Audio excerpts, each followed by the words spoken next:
Greetings, APUSH scholars, for our review on Unit 9 on the Gilded Age. And the Gilded Age refers to this period of industrial growth at the end of the 1800s, characterized by the growth of monopolies, urbanization, growing cities, immigration, increased standard of living, but also large numbers of exploited workers, which led to the rise of labor unions.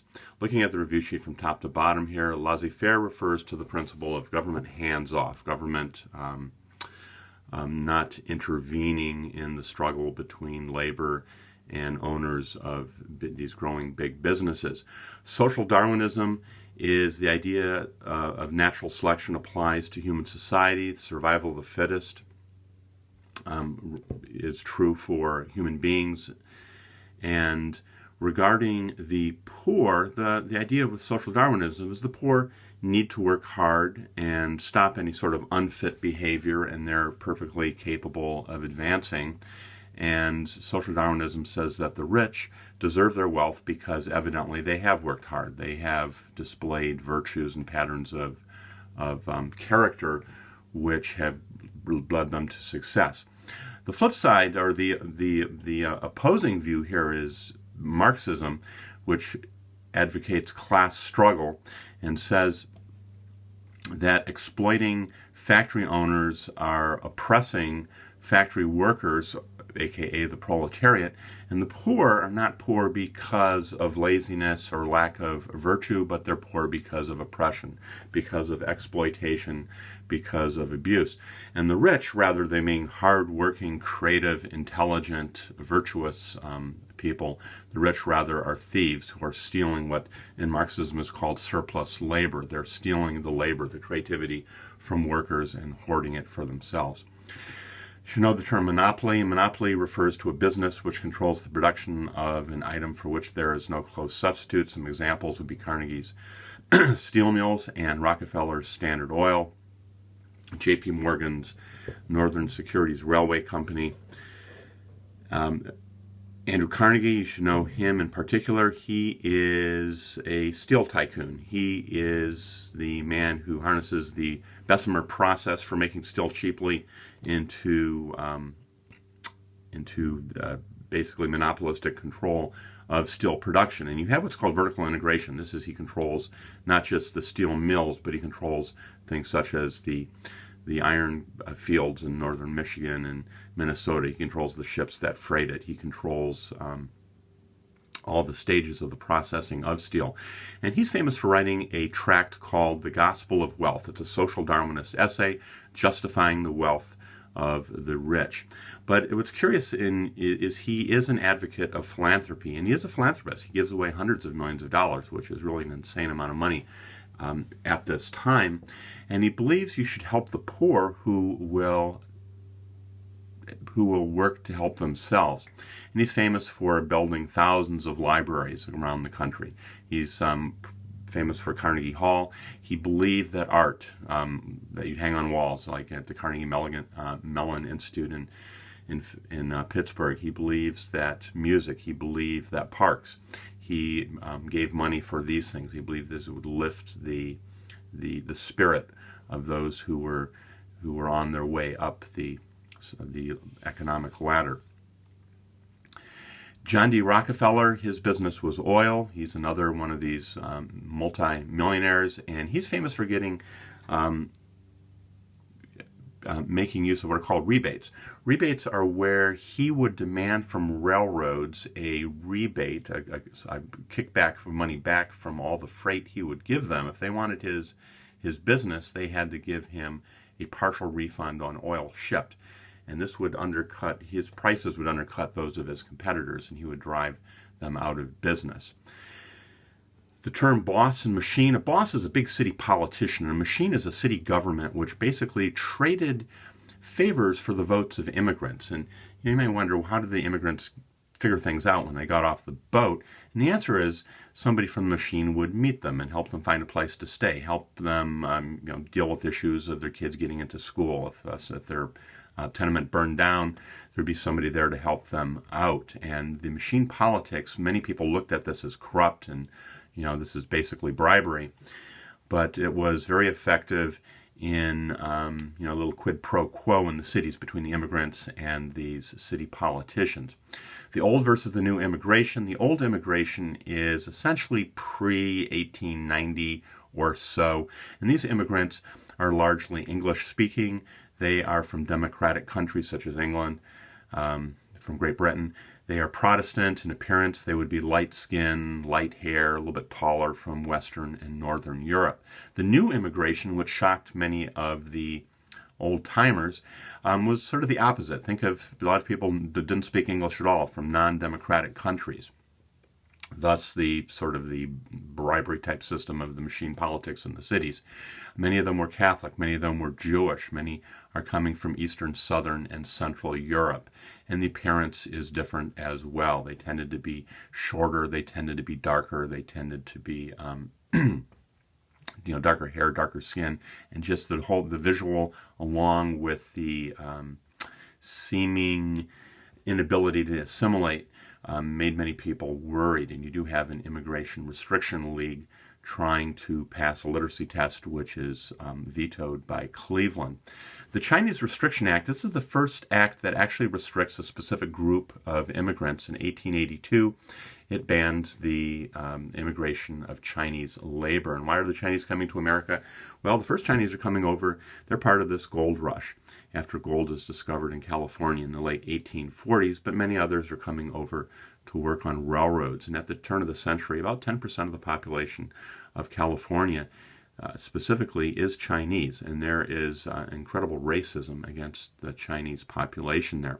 Frederick Jackson Turner, one of the most famous historians in American history, you need to know the significance of his essay, really a book, The Significance of the Frontier in American History. And sometimes this is just nicknamed the Frontier Thesis.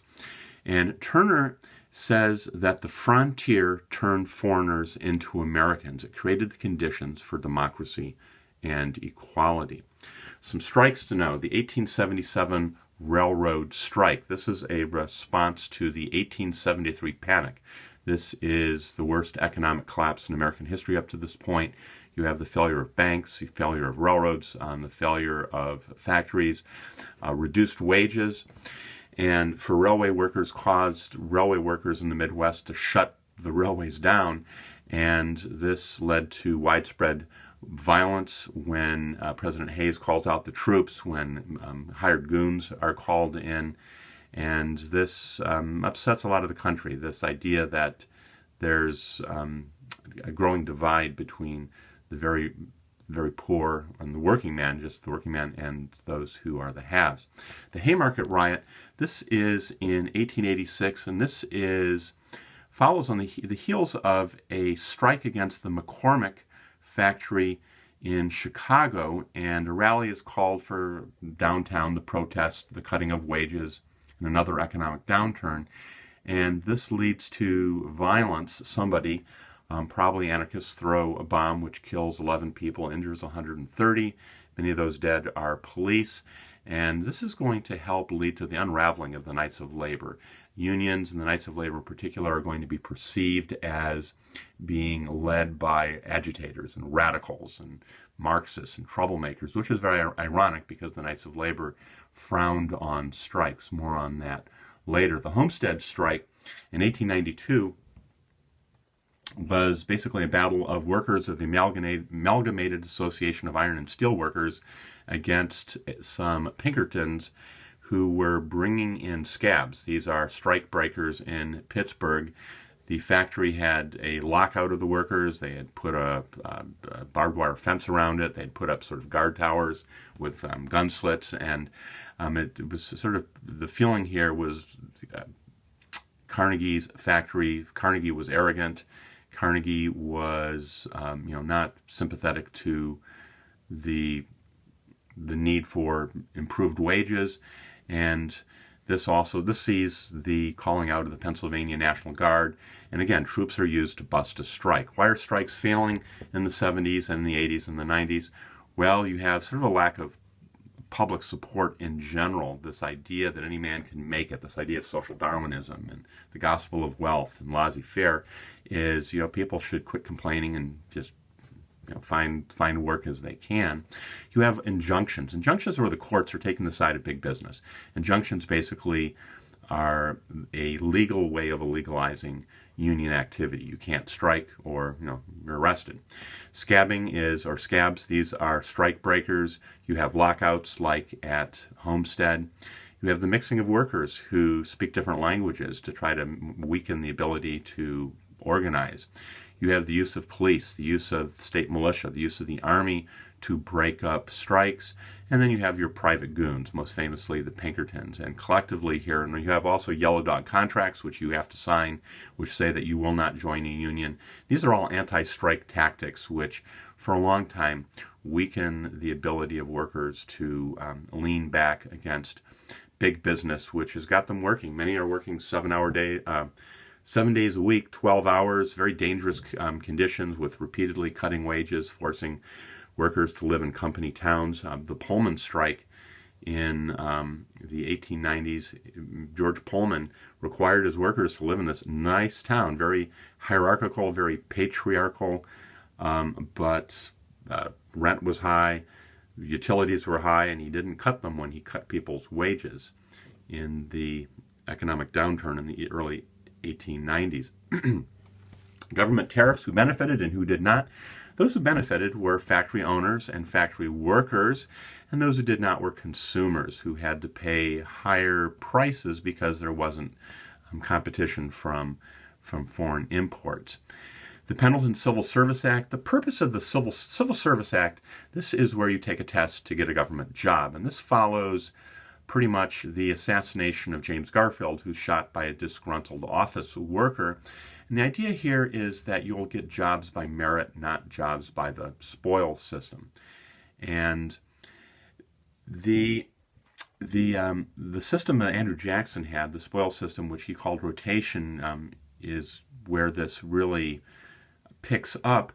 But there is also a historical point of view that says that the Civil Service Act is not just a strike for clean government, but it's also a blow to bossism, to immigrant power in the cities. This quid pro quo, this back scratching, that we're going to have exams. They're going to weed out those who are uneducated, and the jobs will go to the social betters. Unions, you should know the three big unions, their goals, strategies, and outcomes. AP has frequently asked you about them. And the Knights of Labor, this is kind of a super union. The goal is all workers in one big union. And the Knights of Labor, led by Terence Powderly, they supported negotiation and education and arbitration. They wanted to avoid strikes. This was not something they supported. They had this vision of workers' councils, that workers would help manage, not own, this isn't socialism, but workers would help run the factories. And they ultimately failed, and part of their decline is after the Haymarket riot in Chicago.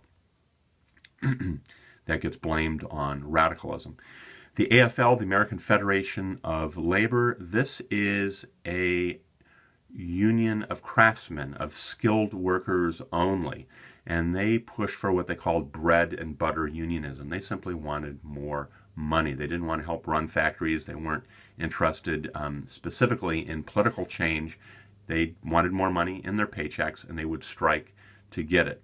And the AFL, strangely enough, succeeded. This was less of a threat to the system in many ways, where the KOL actually wanted workers sitting on workers' councils and helping run the factories. The AFL didn't have that goal.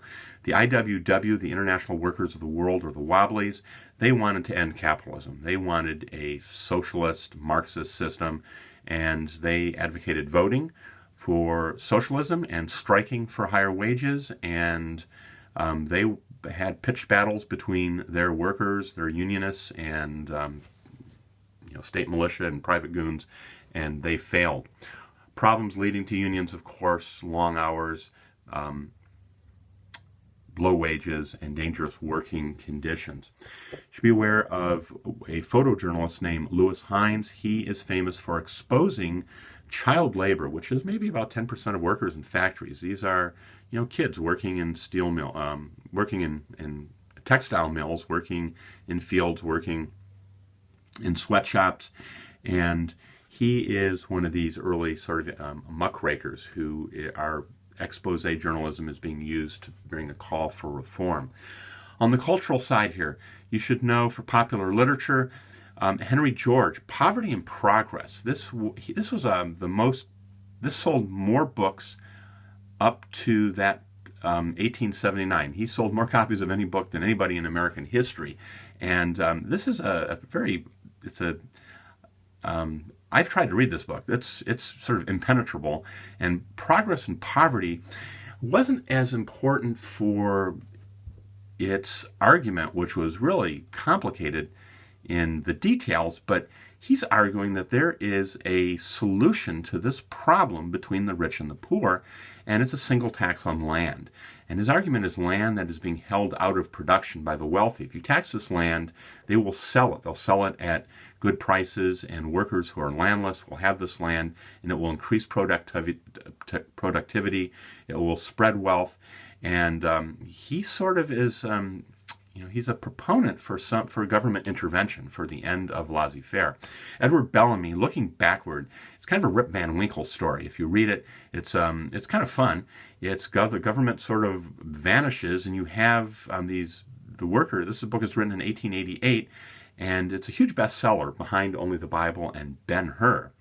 And again, this is about a decade after Progress and Poverty by Henry George.